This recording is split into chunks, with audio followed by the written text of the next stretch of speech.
Manusia adalah produk lingkungan. Lingkungan yang baik membuat manusia cenderung menjadi baik. Sebaliknya lingkungan yang buruk membuat manusia cenderung menjadi buruk. Nah, definisi baik dan buruk itu bisa soal pinter, berbudi baik, kemudian sukses, itu disebut baik ya. Kaya itu baik. Nah, kalau disebut buruk itu adalah bodoh, jahat, malas, miskin, pecundang gitu kayaknya. Jadi kita definisikan baik dan buruk dulu ya, bukan melulu soal saleh atau salah, bukan. Tapi baik dan buruk itu baik positif, sukses, kaya, hebat, berguna. Buruk itu negatif, gagal, miskin, jahat, dan tidak berguna. Gitu kira-kiranya kita sepakati. Nah, lingkungan itu apa, siapa? Ya, lingkungan kita dimulai dari keluarga. Keluarga itu ada orang tua, ada kakek nenek, ada saudara-saudara, ada anak, gitu ya. Itu family, keluarga. Yang kedua, lebih dekat lagi adalah lingkungan di rumah, tempat teman bermain di rumah, di dekat rumah ya, perumahan. Dan kalau tidak bisa bermain di sekitar rumah, maka lingkungan terdekat lain adalah sekolah, sekolahan ataukah kampus, gitu ya. Pokoknya tempat kita setiap hari, hampir setiap hari bertemu, berkumpul dengan orang-orang. Yang ketiga, lingkungan itu apa itu? Teman bermain, teman kuliah, teman sekolah, teman ibadah, gitu ya. Jadi ketiga ini bisa disebut dengan lingkungan keagamaan, gitu ya. Agama adalah kategori lingkungan. Nanti saya jelaskan apa peran tiga faktor lebar ini. Oh, keempat, ini sosial media, lingkungan makro, dan di luar tiga ini yang dijangkau melalui internet atau dunia maya. Yang pertama, kenapa kalau saya katakan tadi lingkungan yang baik membuat seseorang cenderung jadi orang baik? Kalau orang tuanya baik, berbudi pekerti, berpikiran positif, berperilaku positif, rajin, sukses, kaya, terhormat, gitu ya, maka dia, yang kedua, orang tuanya mendidik, mengatakan bahwa ikuti ayah, ikuti ibu, gitu ya, teladani. Ayah, ibu bisa begini karena melakukan ABCDFG. Jadi kamu, walaupun tidak perlu harus persis seperti yang ayah ibu lakukan, tapi tahu patronnya, tahu patron, metodologinya, tahu tips and tricksnya, ABCDFG. Nanti kamu boleh kembangkan, modifikasi, atau improve sesuai talenta kamu masing-masing. Tapi beginilah tata cara yang membuat ayah ibu ini menjadi orang yang sukses, kaya, berguna, dan berkarakter baik. Gitu ya. Kalau orang tua ini mengajar dengan teladan, maka anak-anak cenderung untuk menuruti, mematuhi, dan mengikuti. Mau meniru, gitu ya, apa yang orang tuanya lakukan. Tapi kalau orang tua itu hanya bisa mengajar, tapi tidak bisa melakukan sendiri, nah itu tentu tidak, bukan yang saya maksud, akan diikuti oleh anak-anaknya dengan baik. Saya kasih contoh gini ya. Kamu harus rajin, harus pintar supaya jadi orang sukses, kaya. Orang tua ngajarkan itu kepada anak-anaknya. Apakah anak-anak akan mengikuti atau tidak tergantung sekarang kondisi orang tuanya itu sukses, kaya atau tidak, gitu ya.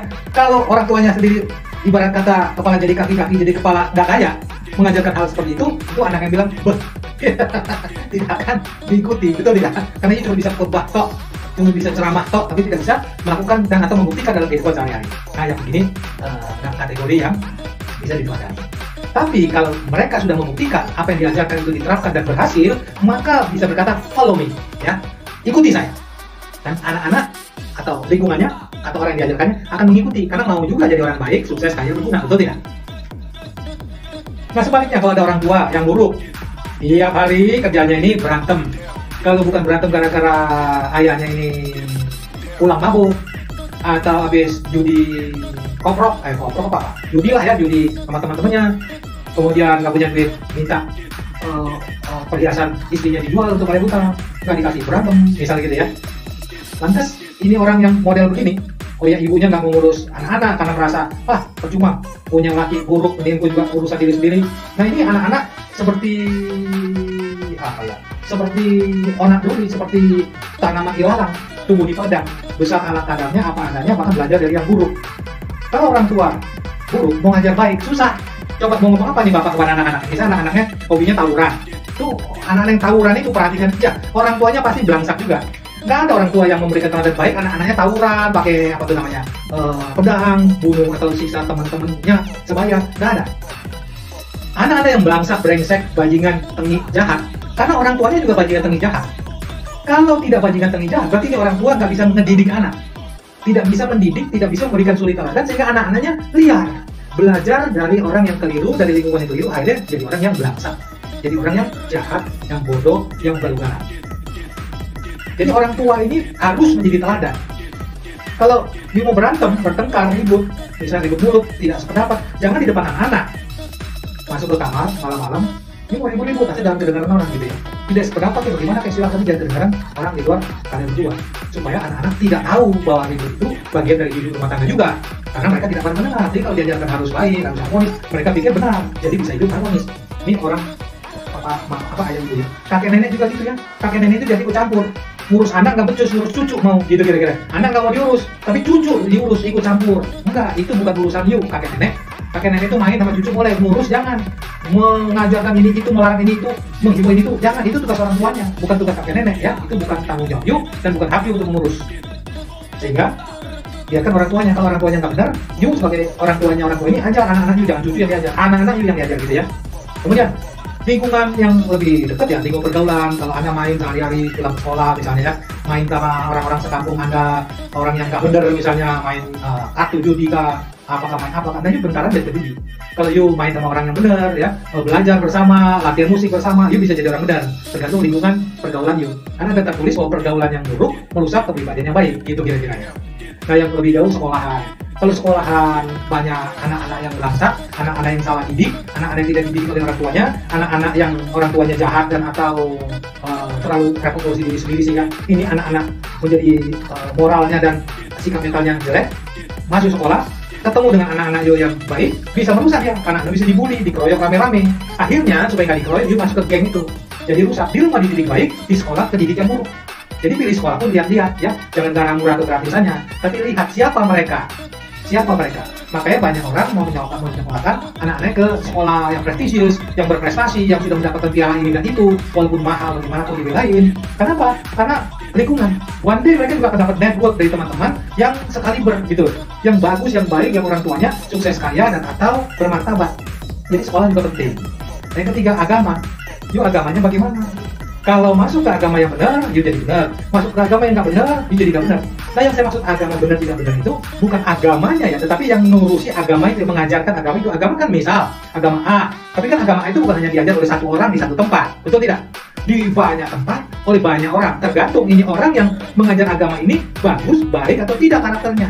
Jadi cuma pinter ceramah, pinter khotbah, tidak pinter melakukan, atau ya berkhotbah pinter, melakukan pinter. Apakah dia itu leading by doing, gitu ya, preaching by doing, atau cuma khutbah toh? Kalau cuma khutbah toh, bisa saja salah mengkhutbahkan, salah mengarahkan jemaat umat, sehingga rusak. Jadi kalau Anda lihat, orang makin beragama, makin bejat, makin rusak, makin jahat, bukan salah agamanya bro, sis. Salah yang ngajarkan itu agama, karena ini orang juga salah diajar. Salah diajar oleh orang yang salah diajar, oleh orang yang salah diajar, terus saja berempet. Makanya, lihat-lihat, hati-hati. Agama A kan bukan hanya ada di tempat A, bisa di tempat B, di tempat C. Agama A kan bukan hanya diajar oleh pemimpin A, bisa oleh pengkhotbah B, pengkhotbah C. Pilihlah pengajar agama, pengkhotbah agama itu yang preaching by doing, khutbah dengan melakukan. Terus dikatakan Tuhan sangat baik, maka kita harus jadi orang baik, maka dia harus baik. Gitu loh. Jangan ibarat kata harus baik, tapi dia jahat. Itu bukan hanya munafik itu bejat ya, itu manipulatif, itu penipu, karena you telah mengatakan, mengajarkan yang tidak benar, tidak dilakukan, gitu kira-kira. Tiga ini, manusia produk lingkungan. Kalau mau benar, harus cari lingkungan yang benar. Kalau mau orang benar, bikin lingkungan yang benar. Dari rumah tangga ke sekolah atau pergaulan teman-teman dekat. Dan ketiga, keagamaan, sosial, pengajaran moral yang benar. Ya, jadi lingkungan membentuk karakter, atau manusia produk lingkungan, bisa bagus bisa jelek tergantung lingkungannya seperti apa.